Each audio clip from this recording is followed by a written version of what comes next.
first thing in the morning. And speaking of morning, it is morning. It is time for the Week 5 Waiver Wire special here on the Audible. Cecil Lammey, Sigmund Bloom, Dr. Jene Bramel, and we're talking about all the waiver wire pickups that you need to know. And, well, of course, we're going to get to shut them down, hold on a little bit later. Lots of emotion as we get through the first quarter of the season. Now, the next window. I always consider windows 4 weeks. So we got a new window coming up. What does that mean? What does it mean for the banged up QBs? We'll get to Dr. Jene Bramel talking about those right now. Upgrades, downgrades, and waiver wire report. It's available at footballguys.com, Bloom, and they did it. They dropped 50 plus, a 50 burger, and that's why Jameis Winston gets his own segment today. Yeah, and I mean, how much of it is the Rams? You know, some of these teams we're still in evaluation mode, even though we are through that first window, Cecil. But anytime you have the potential to put that up in a week, that's going to get our attention. The tough New Orleans defense is up next, but now we're seeing some of the visions we had come to fruition. We know it wasn't just the Giants defense, and also quarterback so deep, the deepest quarterback class for fantasy football ever. A lot of people hurting right now, so Jameis Winston could be coveted on the waiver wire. Could be coveted, that's for sure. And just double check again, we're wide netting this thing. And that's why Baker Mayfield's there at 5 to 10%. I'm going to throw the 3 to 5% in there as well. Jacoby Brissett, Sam Darnold, who wants to push his way back, but they're like, just wait.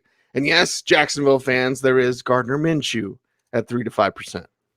Yeah, so, you know, these numbers represent that these aren't going to be season-changing quarterbacks for your fantasy team, but they can help you. You pick your spots. With Baker Mayfield, Matt Waldman has done a good job chronicling how they put him under center. And also, just like last year when they were winning, relying on Nick Chubb. So, you know, the fact that Kareem Hunt's going to be back in a month or so might not be great for Baker Mayfield's ceiling, but bringing up that floor. Jacoby Brissett is mainly on this list this week because he gets Kansas City. Now we'll see if T.Y. Hilton's going to be back, but even without T.Y. Hilton, that could still be a good quarterback to super flex DFS, a desperation play maybe. I don't think that Matthew Stafford's anyone's starter, but if he ended up being your best quarterback and you have to replace him this week, Sam Darnold's probably not going to be back this week. We'll see. He's not really in football shape yet, but going forward, he could have some value. He's there in case you forgot about him. And Gardner Minshew, just that safe 15 to 20 point play every week. He's not going to turn back into a pumpkin. It's fair to say, does Nick Foles get his job back? Where is Nick Foles the Denver quarterback next year, Cease? I don't know. I mean, I don't know if he's going to be the Jacksonville quarterback next year. Maybe he's the Chicago quarterback. I think Eric Stoner floated that one out there. That would be an interesting fit. But Gardner Minshew is the Jacksonville quarterback, and he's at least a quarterback 2 superflex, and depending on the matchup, he may even be your starting fantasy quarterback at times this year. Now, lots of 1%ers, so I'm just going to run them down. Yeah. There's even a holding steady at 1% in Andy Dalton, but Kyle Allen, Joe Flacco, yes, Joe Flacco, Marcus Mariota, Matt Barkley, Chase Daniel, Luke Falk, Dwayne Haskins, Drew Lock, Colt McCoy, and Mason Rudolph. Now, remember, Lock on IR if he is designated to return, and at 0-4 without Bradley Chubb, that is a possibility now. That'll be week 8. So you'd be getting it now, and you'd have to have the bench space to hold him for another month. Yeah, and it's just those 2 quarterback super flex leagues where every starting quarterback or anticipated possible starting quarterback has value. So run these down real quick. The 1%ers, Kyle Allen's going to remain the starter and keep winning. And if it wasn't for some well-timed sack strips by Houston, he would have had a solid fantasy game against them. Joe Flacco had a solid fantasy game. He'll remain the starter for now against the Chargers, but at least showing signs of life. The team had a successful game on offense with the offense running through him. Marcus Mariota, again, it was just some bad defense by Atlanta. Great plays by A.J. Brown. I'm not sure I would go back to Marcus Mariota against Buffalo this week, but he bought himself a few more weeks of starting. Mason Rudolph against the terrible Baltimore pass defense this week has a chance. He's competent. Steelers aren't letting him do very much, but he's competent. Andy Dalton, if you need a quarterback this week, even though he looked so bad on Monday night, he gets Arizona. So Cincinnati's offense might look functional with him, and he might be a solid play. And then these preemptive pickups, well, Matt Barkley might give you a start this week, depending on what Josh Allen does, and it's a game against Tennessee. Chase Daniel should give you a start this week and next week, but then we could see Mitchell Trubisky come back. Chicago gets Oakland and London. I'm sorry, week 6 is their bye, so you might only get one start out of Chase Daniel. Luke Falk might start again. Again, I'm trying to be thorough here. Every starting quarterback is rosterable in these 2 quarterback super flex leagues, so he might be a starting quarterback. Colt McCoy or Dwayne Haskins. Don't throw Dwayne Haskins to the Patriots. It should be Colt McCoy this week. And then again, like you said, the Broncos 0-4, no Bradley Chubb. It's not a lock, but Drew should get some time by the end of the season as long as he's physically able to play. Well, you have to find out what you have in him. Yeah. You are in a rebuild mode that you never admitted to that you should have already done, and you would be out of this mess. But this is an absolute low point. I've been around that team since the Shanahan era, and I've never seen it like this. Never. So let's get to, and not my injured ego. It's like depressing being around that team. It is. So not my injured ego. You can take the whatever hashtag now that the Steelers actually have a pulse. Oh, it's the Bengals, Bloom. Come on now. Come on. You really going to go there? Are we really going to do that? A pulse. I said a pulse. We're not putting him in the morgue yet. Okay. Just try to cheer you up, man. But I guess you don't want to be cheered up. Come on, let's go bowling, Smokey. All right, let's get to those injured running backs, and Dr. Jene Bramel joins us to discuss those injured RBs here in Week 5.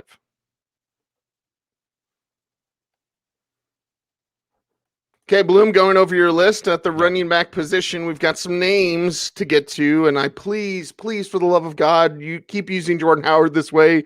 Philadelphia, you want to win. This is how you do it with Howard. He's not going to catch passes, but he's going to run hard. He's going to get you touchdowns, 25 to 50% if somebody dumped him. Ronald Jones is a 25 to 50%er as we're seeing a switch again. I want to see this next window with Ronald Jones. Could be very good. And then James White back in action. He's a 25 to 50%er for you this week too. Yeah, there's some tough running backs to sort out here. And again, I want to remind people not to get too hung up on 25 to 50% or 20 to 40%. You know better than I do how aggressive your league is or how meek they are about bidding. But there's some running backs to sort through here. And I'm trying to give you ideas ranking across positions.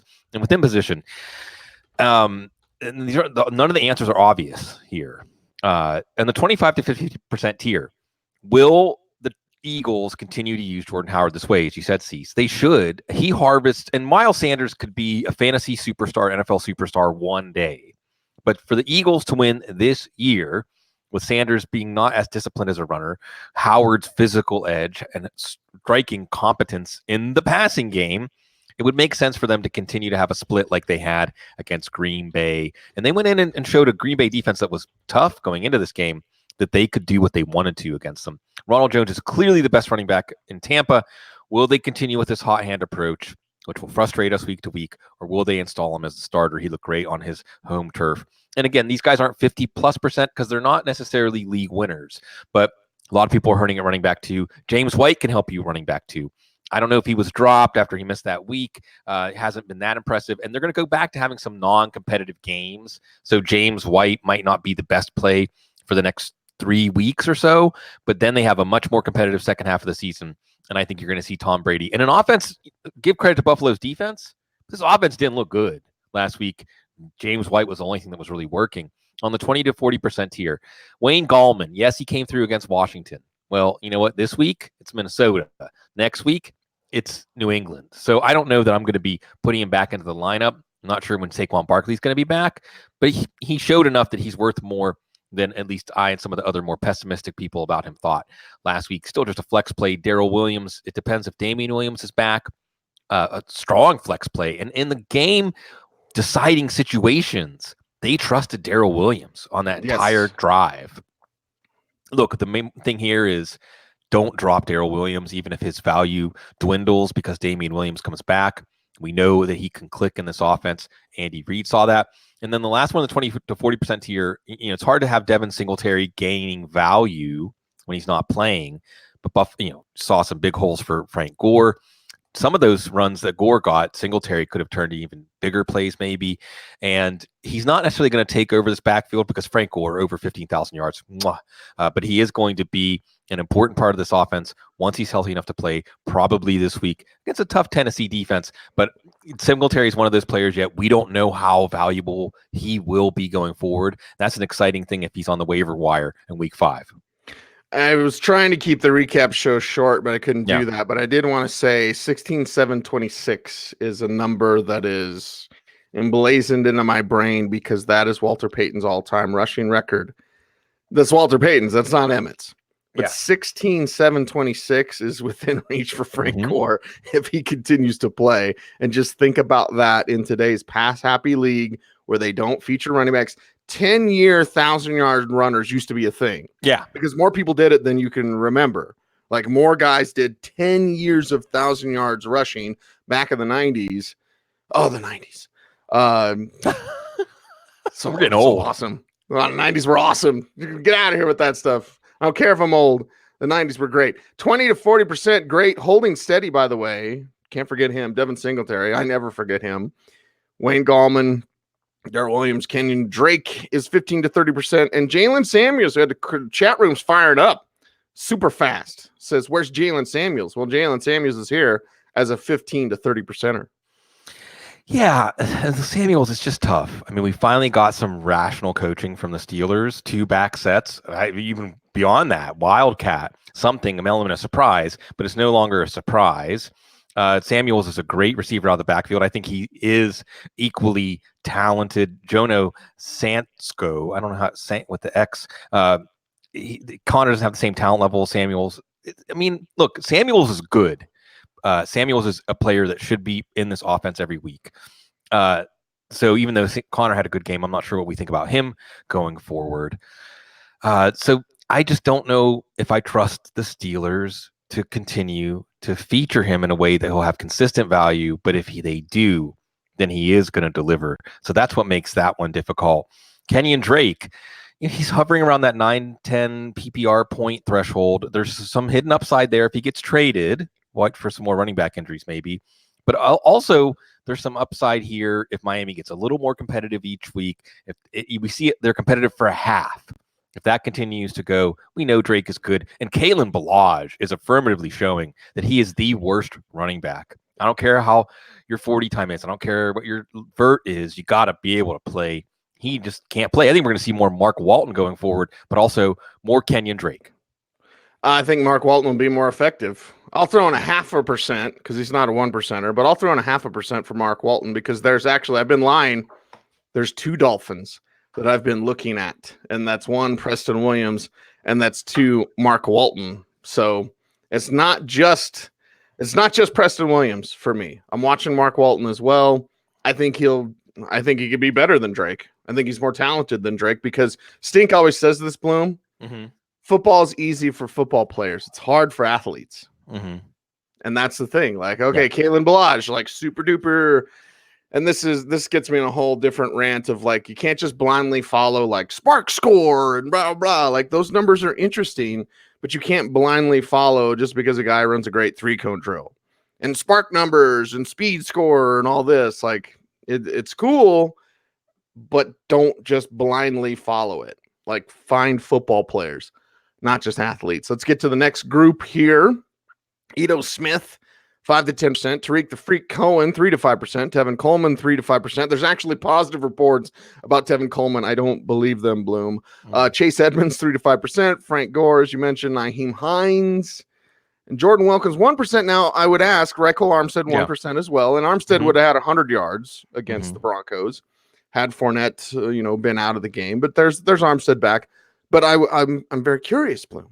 Yeah. Why would Naheem Hines be more than Jordan Wilkins? Because with Marlon Mack and this little ankle thing, Wilkins would be the lead back and Hines would get more work, but as the, satellite back. Yeah, I'll address that first because I think against Kansas City, if T.Y. Hilton is out, even if Jordan Wilkins was a lead back, and it sounds like Marlon Mack was still medically cleared to play, and they just game script that had him on the bench. Ding, ding, ding. I think the game script's going to have a lot more Naeem Hines this week, regardless of Marlon Mack's status. So I would be more inclined to see short-term value there for Mack. But you're right. Long-term, if these lower leg injuries continue to pile up for Mack, and Wilkins takes over, he would be the more valuable back. Long term, just looking short term here when I'm ranking these guys, starting at 5-10%, and Darwin Thompson is still in there too at 5 to 10%, because again, what we're seeing is the Kansas City running back situation is gold. 3 touchdowns, 2 relevant running backs last week, 2 relevant running backs the week before. We know this is a golden situation. You're going to hold on to your shares of him. And it's a little tougher, folks. Justice Hill, I mean, you need an injury from Mark Ingram. And Gus Edwards actually looks pretty good. Looks better than last year. So he's not going anywhere. So, this is like a spoiler for hold on or shut him down. Damian Harris, is Bill Belichick going to say Sony Michel's not adding value to his touches, let's try something else? I don't know. That one's really tough to prognosticate. And with Darrell Henderson, the Rams need a shot in the arm, but Sean McVay's not counterpunching. Sean McVay's not evolving. And I'm not sure that Sean McVay trusts Darrell Henderson. I believe that Bill Belichick would trust Damian Harris. I believe that if injuries force them to, Andy Reid would trust Darwin Thompson. I'm not sure if Sean McVay trusts Darrell Henderson, so that's a little tougher. The rest of these running backs, 5-10%, Ito Smith. Devontae Freeman had the bigger game, but that was mostly garbage time. Not really garbage time, but futile comeback time, short passes. Ito Smith got the look inside the 10 again and converted. I think that's going to be the pattern going forward. And at some point, if this moves to a 50-50 committee, Smith becomes the more valuable back. And we all know Devontae Freeman's injury history. Tariq Cohen, hey, the second start for Chase Young last year, Cohen had 12 for 156 as a receiver, I think. He caught a touchdown last week. So a what-the-heck flex in London against Oakland, sure. And then maybe his value persists.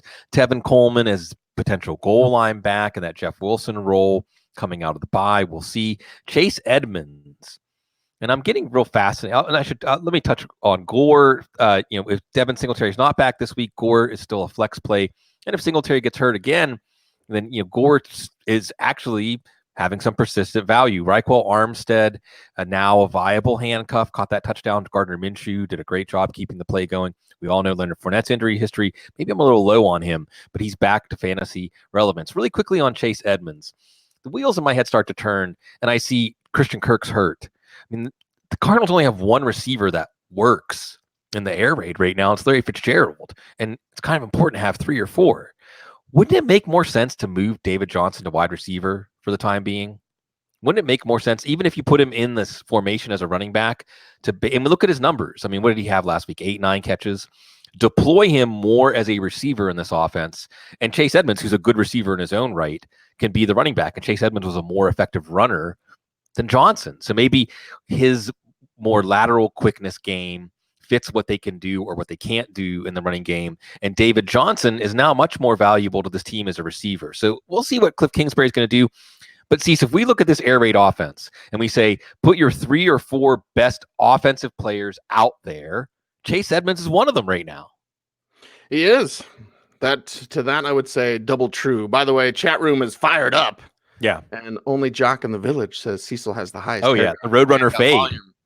Roadrunner Fade is awesome. And so is Suavecito, unpaid endorsement. Because as you saw, Bloom, at the Broncos game, all I have to do is reactivate it. Like all I have to do is pull on my hair and it gives my hair memory. It remembers. The North remembers. All right, let's move on. And we got running backs done. Check. So that means wide receivers. And that means Dr. Jene Bramel joins us to talk about these injured wide receivers. And there's quite a few here in week 5.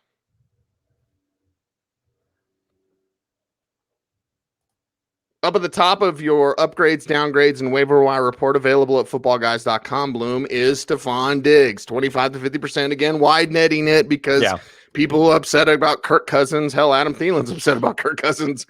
We don't blame him. So Stephon Diggs might be out there. Pick him up, obviously, if he is. Robert Woods is a 25 to 50%er. Jarvis Landry, watch the concussion thing, 20 to 40%, first known concussion of his career. And also a holding steady for 20 to 40% on Philip Dorsett, which may make some people curious, Bloom. Yeah. Okay. And again, wide netting it. So I won't spend too much time on this for most of you who are in leagues where nobody spite dropped. That's one of my terms, when you just drop someone because you're so angry at them. I did that in Tech Mobile all the time. Yeah. It's okay. I mean, it fits in the emotional therapy. Fantasy football is just therapy for us. It just gets it out. So Stephon Diggs, if he was dropped, Robert Woods, if he was dropped, these are priority pickups, not necessarily year-winning pickups, season-winning pickups, but pickups. Likewise with Jarvis Landry, finally had a good game, but as he said, watch that concussion. Here's the thing about Philip Dorsett. First of all, the Bills' defense is good. What's up, Bills Mafia? The other is Dorsett led the team in targets last week. Now, it only converted into 2 catches for like 9 yards or something like that. But going forward, look who's next. Washington. Look who's after that. Giants. Those targets are going to turn into points. So if somebody dropped Philip Dorsett, snap him up because you're going to see Josh Gordon getting the best corner. Julian Edelman's a little banged up. Philip Dorsett's going to have some persistent value this year. He is. That is for sure. Now, we've had the chat room going nuts. I have to break in here, Bloom. Yeah. I have to bet because I don't see him on the list. But Cody R says Paris Campbell? Question mark? Yeah. Well, look, if he had I think a fumble, had a little abdominal injury, just not seeing that explosive speed, not seeing some of the things that created buzz, route running. So, Paris Campbell, I suppose, could be a 1% guy, just like Deion Kane, just like Zach. I think I do have Zach Pascal and Chester Rogers in there since they were productive. Look, Indianapolis receiver against the Chiefs is worth a 1% pickup to see if they generate some momentum. I picked the 2 that were more productive last week. Maybe this week it could be Campbell or Kane. Yeah. Oh, Kane. Let's talk about people that actually make plays, like Robbie Anderson, 10 to 20%.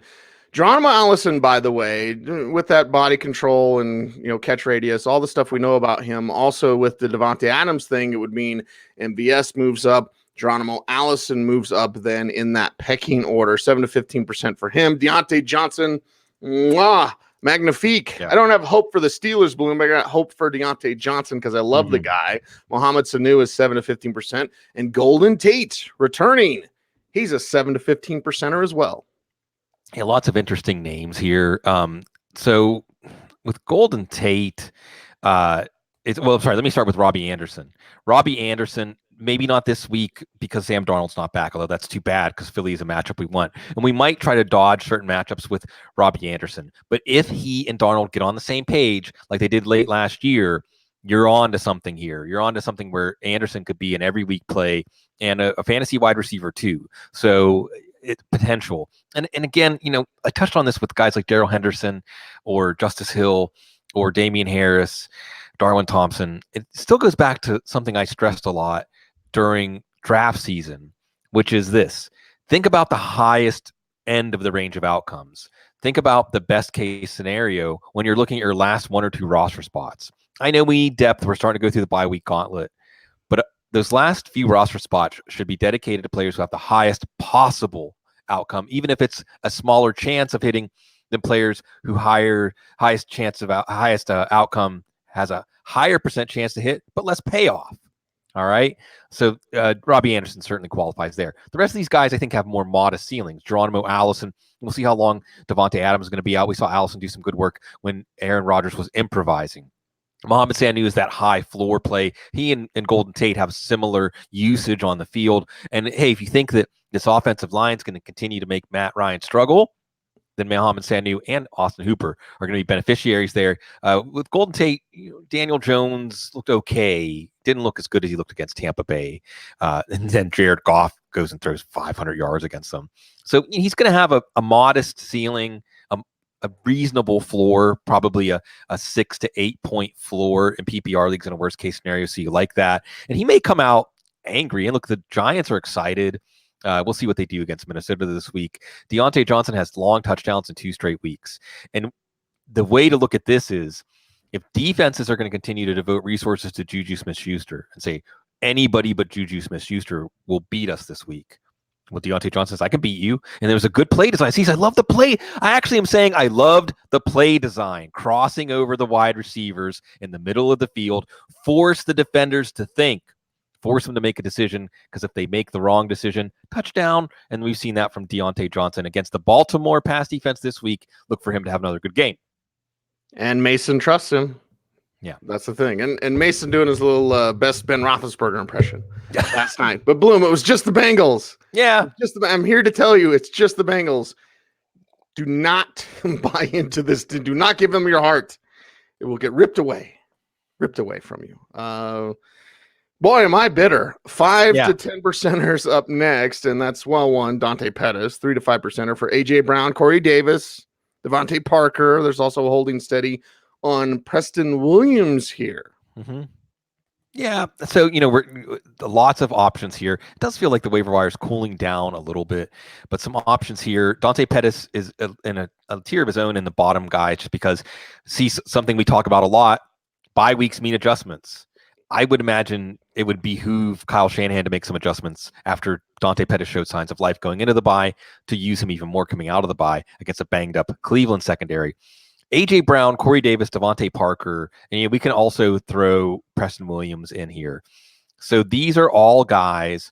They're all 3 to 5% because, hey, like we saw in any given week, you can get 90 and a touchdown or 102 touchdowns from AJ Brown, and we saw Devontae Parker finally get a long touchdown. It's there. The opportunity's there for Preston Williams too, but they need efficiency and they need quarterback play. Getting those things to line up in 1 week, it's difficult to predict, but if we've all had that experience in fantasy football where you have to start someone, you don't want to, and they save your bacon. So these Tennessee receivers, these Miami receivers, they've shown they can save your bacon. Auden Tate, AJ Green's not coming back soon. Is AJ Green going to play this year? Is he going to come back and play for an 0-7 team? I would bet this. I would bet if they gave him a new contract, he'd be all of a sudden ready. Yeah. It's not happening, though. He's going to play for New England next year, isn't he? Auden Tate is, he doesn't look too slow to hang at wide receiver. Wow, maybe he shouldn't have fallen out of the draft. We know he has the ball skills and the size. He's going to continue to be a core part of this offense, and they face Arizona this week. Chester Rogers, Zach Pascal, we talked about. It's Kansas City. You throw a receiver in against Kansas City, who knows what you're going to get, although they're going to spread the ball around for Indy. And, here's therapy. Kiki Cutie's back. And I hated seeing Kenny Stills pull up on that catch and run. Never good. See, when you see the receiver pull up, what is that? Minimum 3, 4, 5 weeks. Those are never minor hamstring injuries. So Kiki's going to get his opportunity. And the Texans, rational coaching. I don't know if we should count on Bill O'Brien for rational coaching. Never. The Texans having trouble keeping pressure off of Deshaun Watson. What would make sense? Quick, short passing. Set up Kiki Cutie for run after catch opportunities, just like they did last year. He's healthy for now, facing an Atlanta defense that really couldn't stop anything last week. Just won't let him go. Never. Won't let him go. By the way, I think some years, and I don't know why, Bloom, but the Auden Tate thing, like the NFL becomes like a fashion show. Mm-hmm. So it's like, what's trendy? And what was it, a couple years ago when all the big receivers fell? Yeah. And it's like, hey, you're big. I don't care if you're a great football player. You're a big receiver. We don't want that anymore. And we saw a bunch of players. There's more tall receivers. With Jaleel Scott, right? All those big guys fell. So, by the way, DFS Donovan has a question, Bloom. Yeah. Oh, hold on. Let me look at it. Crowder. Oh, yeah. Crowder would be in that. So you have to go back and update. It's just too many strands for the old duder's brain here. I would put him. I would put him probably in that Golden Tate tier, and that's maybe 5 to 10%, maybe like a notch below. But Crowder, once Sam Darnold's back, is going to. I was going to say that's the hinge, though. It hinges all on Sam Darnold returning. Yeah. So when Darnold's back, Crowder might even be more like a 10 to 20% guy in PPR leagues. Of course, he has to be able to stay healthy. All right, banged up tight end. Speaking of staying healthy, that's a better transition. Magic of editing. Speaking of staying healthy, what a transition. We got to talk about these injured tight ends in week 5. Dr. Jene Bramel, take it away. Here we go, Bloom, and Jimmy Graham is up there as a 10 to 20%er. Chris Herndon is a 5 to 10%er. Big Ben Watson, a 5 to 10%er as well. So, Graham, whatever, we can talk about him, but Herndon and Watson become very interesting coming back from their suspensions. And Will Dissly doesn't have a percentage here because I hope he was added. across leagues. But I hope he was started last week. Yeah, If you added absolutely. him last week and started him, he paid off again. He paid off again. He would be a 15 to 30%er if he was out there. Jimmy Graham is a 10 to 20%er because Devontae Adams is hurt. And Graham looked pretty good on the hoof last week. He was moving pretty well. And he and Aaron Rodgers still not totally on the same page, but good enough for me if you don't have one of those tight ends that are obvious every week start. Chris Herndon, Ben Watson coming back. Well, Herndon in 2 weeks, Watson this week. With Watson, in this tight end landscape, if you can score a touchdown, you're a good play. And for New England, he's going to have some chance to score touchdowns. Remember, quality reports about him and Tom Brady with chemistry rekindling, with Watson not looking like an old player. God, geez, how many years ago was it that Watson chased down Champ Bailey? 14 now? Yeah. Yeah. It's a long time ago. Was it one of the top 100 NFL plays of all time? The NFL still making it happen. Frank Gore, you just love seeing these guys still out there playing at a high level. I would probably prioritize Watson over Herndon because you get him back this week and just because of more potential for touchdowns, although we could see Herndon, and that's something to factor into Jamison Crowder's value, by the way. How's Herndon going to affect his value? Could Herndon become the Darren Waller of that offense? I think Herndon has a higher ceiling, Watson a higher floor. So, if you already have a decent tight end and you want to swing for the fences, Herndon would be the better play. If you're just got your pockets out, like you're broke, like the Monopoly guy, then Watson, pick him up and hope for the best this week against Washington. I thought the Monopoly guy was really rich. Well, bankrupt, when you pull the bankrupt card, okay. He is really rich. But when I think of pockets out, I think of him. It's America, baby. It is pure sweet capitalism, baby. Jack Doyle, 3 to 5%. Eric Ebron, 3 to 5%. Noah Fant, 3 to 5%. Maybe they've cracked something there. And defensively, they're going to, the offense is going to have to do more or they're going to get embarrassed. So there's no Fant. Yeah. If you think, and see real quick, and you can say no comment, chances that Emmanuel Sanders gets traded. Yeah, let's just skip past that. Well, and that's enough to say that folks should be thinking about it. You never know. I'll say this. I think it's a possibility. Yeah. 0-4 team rebuilding. Would it make sense for, hey, come on down to New Orleans, Emmanuel Sanders? We'd love you down here. So does Noah Fant then become the number 2 target? He's from Houston. I'm just saying, sorry to kill your Kiki Cutie buzz, but he's from Houston. Yeah, and so Demaryius Thomas follows him down, Emmanuel Sanders. So we'll see. But that is a path to value for Noah Fant, including seeing him. So it's interesting. You see Noah Fant and all of his ability athletically after the catch, not so much in his routes, not so much when it's time to make the catch. Does Rich Scangarello see that? Maybe some more of those tight end screens for him and things like that. It's kind of exciting. And then you have Ebron with the 3 drops. He's got a lot of motivation to come back better this week. He did have the garbage time touchdown to save you last week. Jack Doyle. Again, it's Kansas City. So anytime you see Kansas City is the opponent, you're more likely to play somebody. And as long as T.Y. Hilton is out, these guys have a higher floor and a higher ceiling. Cameron Brate, Dawson Knox, Ricky Seals-Jones finally got something. By the way, Diego, we will forever remember this moment. Yeah. Because this is the greatest nickname for Dawson Knox.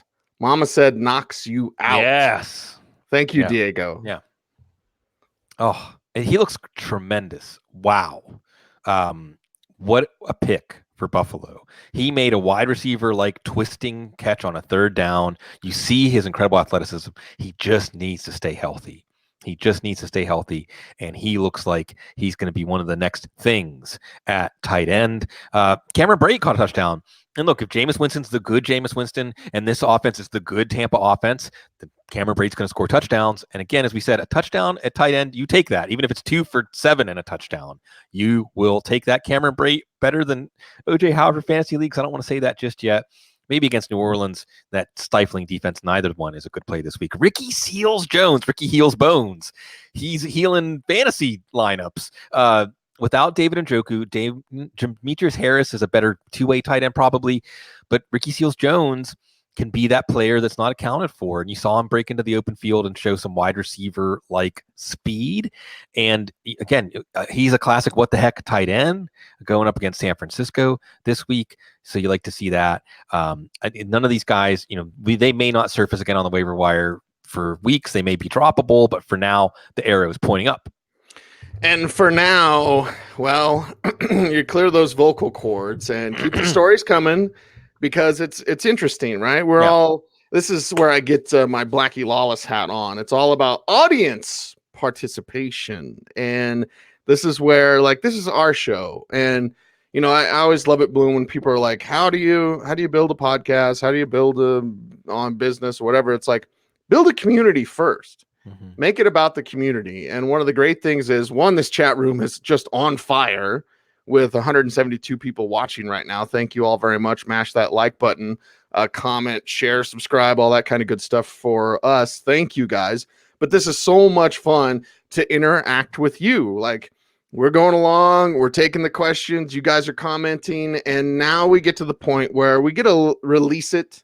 Right? Because fantasy football, it is a wicked mistress. It can be so much fun, but it can be so painful. And when you get to do this to a player, it's almost cathartic. It's like, my team, I'm controlling my team, because this guy, he's not going to cut it anymore. So I want you to, get your coworkers ready.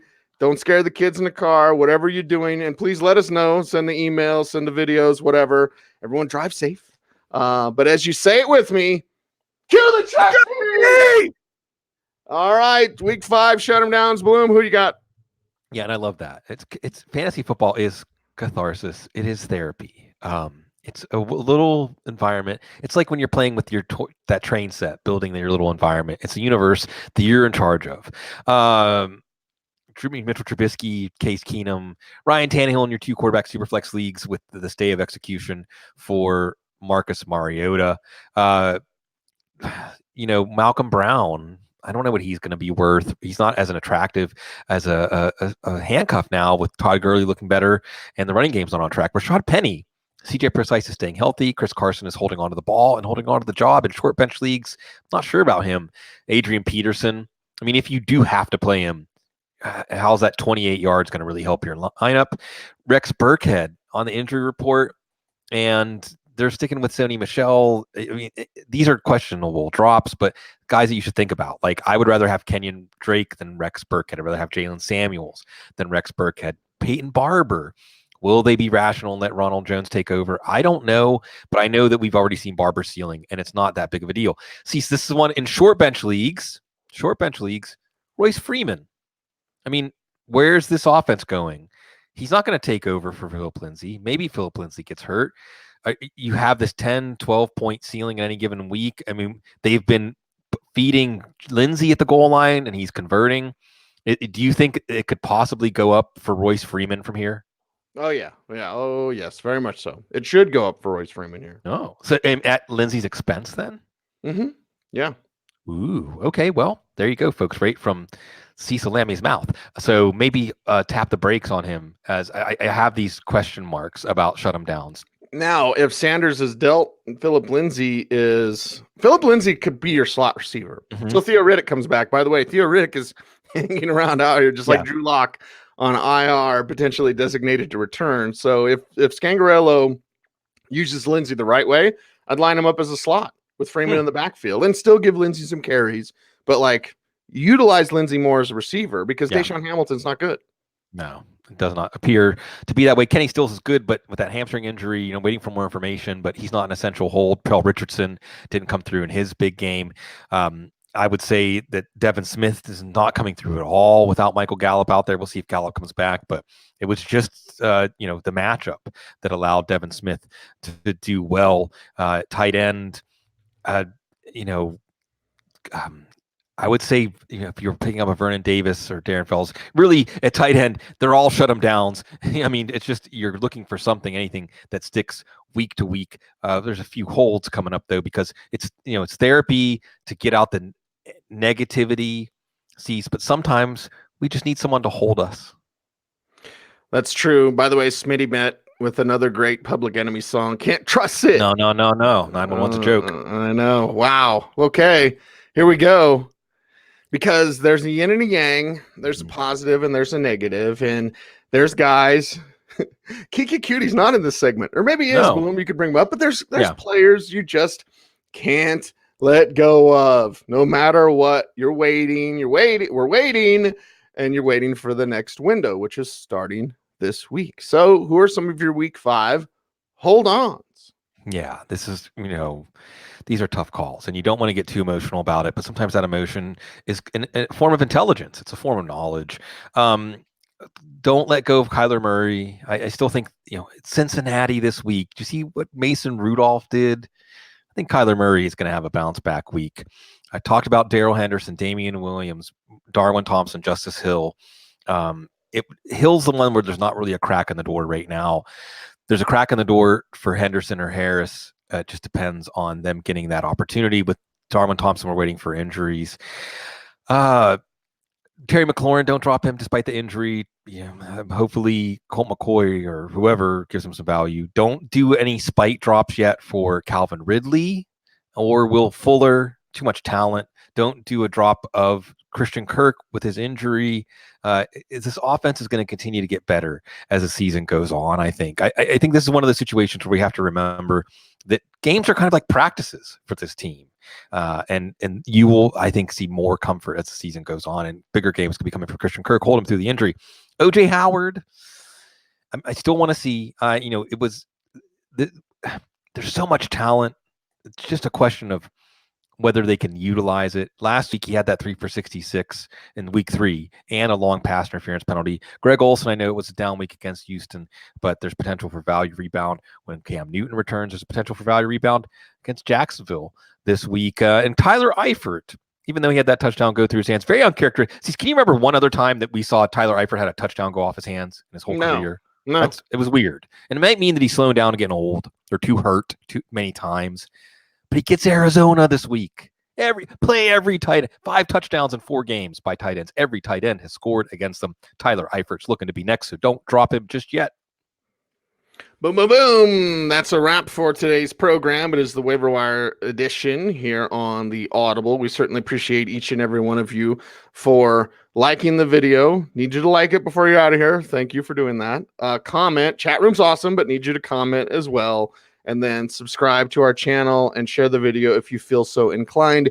YouTube promotes corporate shows and not independent creators, so this is how we have to fight back.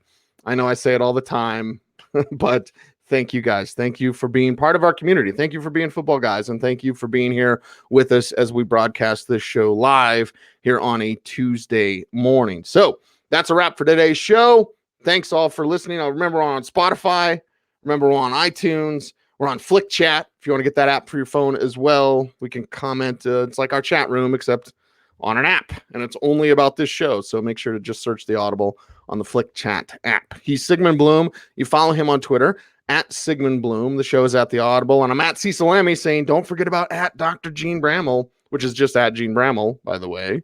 Thanks for watching. Thanks for listening, everybody. Stay tuned, and as always, stay frosty.